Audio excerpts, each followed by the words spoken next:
Ndị be anyị ekenekwa m. Aha m Ogechi Sylvia Eze. Awụ m dọkịta na-arụ na mba ofesi, na-arụkwa na Naịjirịa kwa ụbọchị ma mbata. Ọnwa Septemba anyị na-eme ihe anyị na-akpọ ichete ndị gburu onwe ha ma ndị na-egbu onwe ha, ikwukwa otu anyị ga na-egbochi mmadụ igbu onwe ya, ya bụ suicide prevention ka a na-akpọ ya na bekee. Emego m onyonyo maka ya, mana achọrọ m ikwupụta ihe dị mkpa anyị ga na-ajụ ndị mmadụ. Na bekee anyị na-akpọ ya suicide risk assessment. Ya wụrụ ajụjụ anọ anyị ga na-ajụ ndị mmadụ ka anyị mara ma onye ahụ ọ chọrọ igbu onwe ya ugbu a, marakwa otu anyị ga na-enye onye ahụ aka. Ajụjụ nke mbụ wụ, onye a imego nkwadobe otu ị ga-egbu onwe gị? Imego plan? Onye ahụ nwere ike isi na ogotego sniper, ogotego ọbụ, ogotego mma, ma ọ na ogotego ọgwụ. Enwe ndị ga-awa ha bịa gote ka paracetamol na katon, ma ọgwụ a na-eme ka ndị mmadụ lara ụla a na-akpọ valium, gote ya na katon, wite mmanya na-aba n'anya kai. Ha emego plan. Ajụjụ nke ịbụọ ị ga-ajụ ya, kedu ihe na-egbochi gị?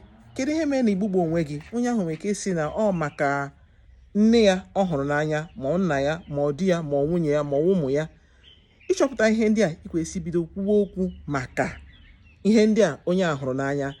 Ihe atọ ị ga-ajụ ya wụ, onye ahụ ọ na-aṅụ mmanya na-aba n'anya, ma ọ na-ese ihe a na-ese ihe a na-akpọ street drugs, recreational drugs.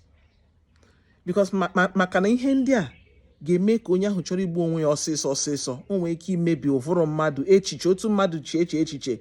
Ihe anọ ị ga-ajụ wụ, imego ya mbụ? ị traigo igbu onwe gị mbụ?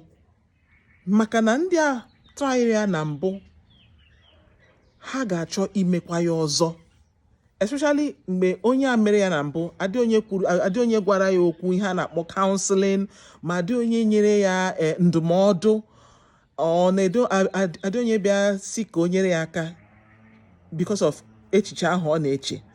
So ihe a wa ajụjụ anọ anyị ga-ajụ na ihe anyị na-akpọ suicide risk assessment.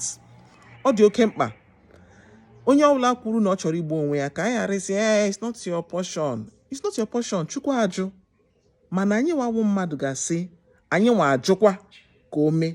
Anyị kwesị bido jụwa ajụjụ, kwupụta okwu, gee ntị mgbe mmadụ na-asị na enwe ihe na-enye ya nsogbu n'echiche.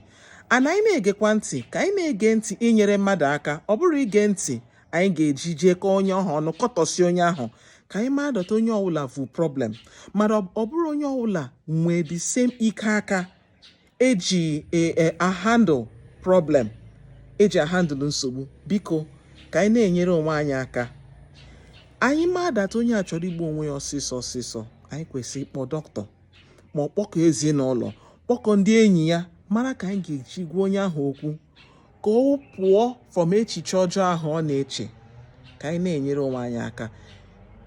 Onyonyo a emego m ya na my YouTube channel wụ SopranoDoctor na YouTube. Ebe ahụ ka ị ga-ahụ the full video, mara ihe gbasara mmadụ igbu onwe ya, otu anyị ga-egbochi ya, ihe na-eme ka mmadụ nọrọ bido chọwa igbu onwe ya, and otu anyị ga-enyere aka. Enwe ajụjụ ọbụla unu chọrọ ịjụ, biko dee ya na comment section ka anyị na-ekwu na-aga. Ndewonu.